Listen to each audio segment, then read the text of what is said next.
Bismillahirrahmanirrahim. Assalamualaikum warahmatullahi wabarakatuh. Kami dari kelompok 5 Ulumul Hadis akan mempresentasikan hasil dari diskusi kelompok kami mengenai hadis yang ditolak karena gugurnya sanad 2.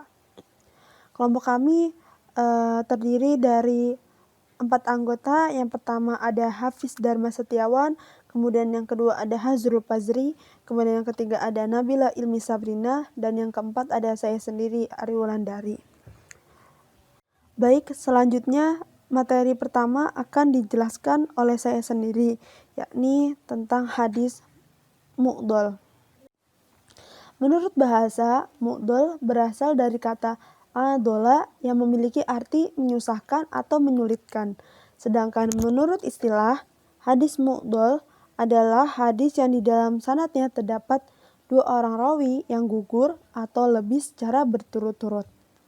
Seperti halnya pengertian menurut bahasa, hadis ini dikatakan hadis yang menyulitkan untuk dihubungkan sampai kepada Nabi Shallallahu Alaihi Wasallam karena terputusnya atau gugurnya rawi dari sanad yang banyak, dan ada 2 rawi atau lebih yang gugur di dalam sanadnya, baik di awal, di tengah, maupun di akhir sanad. Kemudian contoh dari hadis mu'dol yang diriwayatkan oleh Imam Malik. Contohnya, lil mamluki ta'amuhu wa kiswatuhu wa la yukallafu minal amali illa ma yutiku. Yang artinya, seorang budak itu berhak mendapatkan makan dan pakaian dari tuannya, dan janganlah dia dibebani atas suatu pekerjaan, melainkan sesuai dengan kemampuannya. Imam Malik meriwayatkan hadis tersebut langsung dari sahabatnya, yakni Abu Hurairah radhiyallahu anhu. Hal itu tidak mungkin terjadi karena Imam Malik termasuk seorang tabi'at tabi'in, sedangkan Abu Hurairah adalah seorang sahabat Nabi Shallallahu Alaihi Wasallam. Jadi di dalam hadis tersebut sanadnya ada beberapa rawi yang gugur dan terputus, dan kemungkinan ada 2 rawi yang terputus karena Imam Malik berasal dari golongan tabi'it tabi'in. Setelah dilakukan pengecekan hadis, ternyata di dalam sanad-sanad pada hadis ditemukan di dalam hadis riwayat Imam Muslim atau hadis riwayat Muslim. Kemudian hadis tersebut diriwayatkan dari Imam Muslim, dari Ibnu Wahab, dari Amr bin Al-Haris, dari Bukhair bin Al-Ashyaj, dari Muhammad bin Al-Ajlan, dari sahabat Abu Hurairah radhiyallahu an, dari Rasulullah Shallallahu Alaihi Wasallam. Kemudian kedudukan hadis mu'dol. Kedudukan hadis mu'dol sebagai sumber dasar dan pedoman tergolong dhaif atau lemah. Bahkan kedhaifannya terlalu parah karena sulitnya menyambungkan sanad pada Nabi Muhammad SAW akibat terputusnya 2 rawi atau lebih secara berturut-turut tanpa diketahui.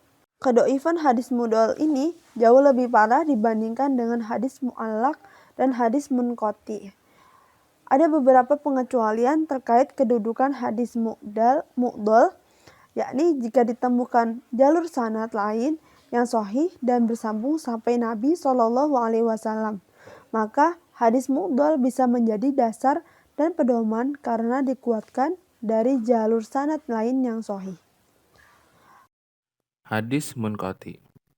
Menurut bahasa, hadis munqati berasal dari kata inqata'a, yang artinya adalah terputus. Sedangkan munqati adalah sesuatu yang terputus.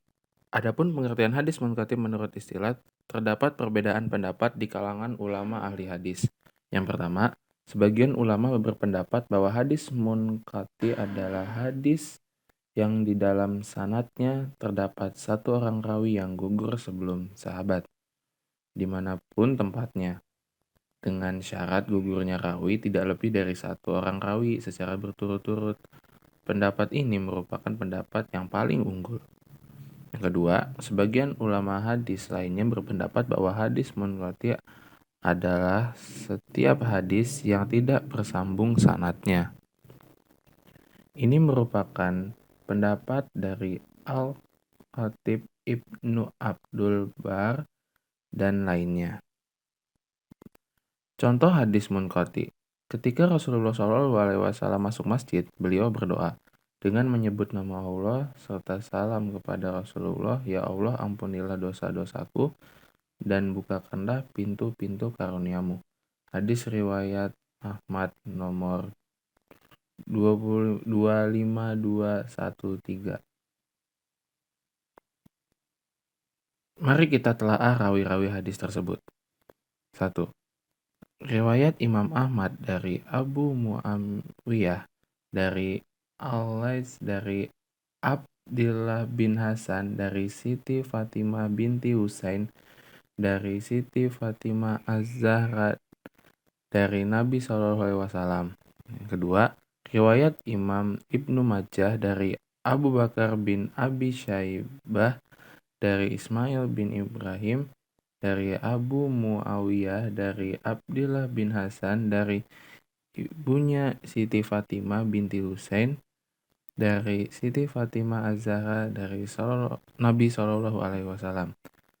Dari kedua jalur sanad tersebut, kita bisa melihat bahwa Siti Fatimah binti Hasan mendapatkan riwayat dari neneknya, yaitu Siti Fatimah binti Nabi SAW. Padahal hubungan antara cucu dan nenek tersebut tidak pernah hidup pada masa yang sama. Siti Fatimah Az-Zahra binti Nabi SAW wafat pada malam Selasa tanggal 13 Ramadan tahun 11 Hijriah dalam usia 27 tahun. Sedangkan cucunya yaitu Siti Fatimah binti Husain baru lahir pada tahun 51 Hijriah dan wafat pada tahun 117 Hijriah. Siti Fatimah Az-Zahra tidak pernah bertemu dengan cucunya Siti Fatimah binti Husain. Artinya, dalam riwayat tersebut, ada satu rawi yang gugur atau terputus, sehingga hadis tersebut dinamakan hadis munqati. Kedudukan hadis munqati. Para ulama bersepakat bahwa hadis munqati tidak bisa dijadikan sebagai dasar dan pedoman dikarenakan ada satu rawi yang gugur atau terputus kepada Nabi SAW, sehingga kedudukannya merupakan hadis dhaif. Hadis mudalas adalah hadis yang diriwayatkan berdasarkan adanya rekayasa bahwa tidak ada aib, celah di dalamnya. Mudalas isnad adalah rawi yang meriwayatkan hadis dari rawi lain yang pernah ia temui, tetapi rawi itu tidak pernah mendengar dari rawi lain tersebut dan merekayasa seolah dia pernah mendengarnya. Mudalas menurut definisi At-Tahan adalah menyembunyikan aib dalam sebuah sanad dan hanya menampakkan yang baik-baik. Namun definisi tersebut masih bersifat umum. Hadis mudalas dibagi beberapa bagian. Yang pertama, mudalas isnad. Mudalas isnad adalah rawi yang meriwayatkan hadis dari rawi lain yang pernah ia temui, tetapi rawi itu tidak pernah mendengar dari rawi lain tersebut dan merekayasa seolah dia pernah mendengarnya. Ada pula yang berpendapat mudalas isnad adalah rawi yang meriwayatkan hadis dari rawi lain yang semasa, tetapi rawi itu tidak pernah bertemu dengannya dan merekayasa seolah dia pernah bertemu dengan dan mendengarnya. Contoh mudalas isnad. Abu Isa mengatakan bahwa Sufyan bin Uyainah melakukan tadlis pada hadis tersebut, di mana dia terkadang tidak menyebutkan dari Wail bin Daud dari anaknya Daud dan dia terkadang menyebutkannya. Artinya, Sufyan bin Uyainah terkadang menyembunyikan dua rawi sebelum sambung pada Aj-Juhri, yaitu Wail bin Daud dari anaknya Daud. Hadis tersebut diriwayatkan dari banyak jalur sanad. Salah satu jalur sanadnya adalah Sufyan bin Uyainah dari Aj-Juhri. Lihat sanad lengkapnya pada hadis riwayat Tirmizi nomor 1015. Selanjutnya mudalas syuyukh. Mudalas syuyukh adalah rawi yang meriwayatkan hadis dari gurunya rawi lain tetapi dia menyebut gurunya dengan sebutan yang tidak dikenal, baik berupa nama, kunyah, nama panggilan, lakab, julukan, kabilah, suku, negara atau bahkan pekerjaan dengan tujuan agar tidak dikenali. Hadis tersebut merupakan mudallas suyuk karena Ali bin Ja'ad merekayasa nama rawi sesudahnya, yaitu Abu Ishaq, yang memiliki nama asli Ibrahim bin Harasah. Hal itu dilakukan karena Ibrahim bin Harasah dianggap berbohong sebagai seorang rawi. Selanjutnya mudalas taswiyah. Mudalas taswiyah adalah apabila ada rawi yang menggugurkan seorang rawi yang dhaif di antara dua rawi yang terpercaya dan kuat. Dalam hadis tersebut, Walid bin Muslim sengaja menggugurkan seorang rawi yang dhaif di antara Al-Auja'i dan Hasan bin Atiyah. Rawi dhaif tersebut bernama Abdurrahman bin Sabit. Hal itu dilakukan agar hadis tersebut terbebas dari sanad yang dhaif, sebagaimana pengakuan Walid bin Muslim sendiri ketika Hutsman bin Kharijah menanyakan kepadanya. Kedudukan hadis mudallas. Hadis mudallas merupakan salah satu hadis yang digolongkan sebagai hadis lemah atau hadis dhaif, di mana kedhaifannya juga bisa dikategorikan cukup parah. Adapun mengenai kedudukan sebagai hujjah, dasar, dan pedoman hukum, maka beberapa ulama ahli hadis berbeda sikap. Yang pertama, sebagian ulama hadis menolak hadis mudallas dikarenakan banyak cacat di dalamnya. Pendapat yang kedua, sebagian ulama hadis masih memberikan pertimbangan jika hadis tersebut dilapaskan dengan kalimat aku mendengar atau sebagainya, maka masih dipertimbangkan untuk diterima. Sedangkan jika menggunakan lafaz dari, mengatakan, atau sebagainya, maka semestinya tidak diterima. Selanjutnya yaitu materi tentang perbedaan hadis mu'allaq, hadis munqati, dan hadis mudal. Dari pengertian dan skema contoh hadis munqati, maka disimpulkan bahwa satu, hanya ada satu rawi yang gugur atau terputus sebelum sahabat, baik tepat sebelum sahabat maupun selisih beberapa rawi. Yang kedua, jika yang gugur sebelum sahabat ada dua rawi atau lebih, selama kegugurannya tidak berturut-turut, maka termasuk hadis munqati. Misalnya, dari fulan dan tidak diketahui, dari fulan dari tidak diketahui, dari sahabat Abu Hurairah dari Nabi SAW. Yang ketiga, jika gugurnya rawi ada dua atau lebih secara berturut-turut, maka bukan termasuk hadis munqati. Berdasarkan pengertian dan contoh hadis mu'allaq, maka bisa disimpulkan: 1. Terdapat satu rawi atau lebih yang gugur secara berturut-turut. 2. Jika yang gugur hanya ada satu rawi, maka hadis tersebut bisa dikatakan hadis mu'allaq atau hadis munqati. Yang ketiga, jika yang gugur atau lebih dari satu secara berturut-turut selama rawi-rawi yang gugur tidak terlalu banyak, maka masih dikatakan hadis mu'allaq. Hal ini dikarenakan ulama ahli hadis masih bisa memprediksi jejak rawi-rawi yang gugur. Yang keempat, gugurnya rawi biasanya berada di awal-awal sanad atau di akhir-akhir sanad.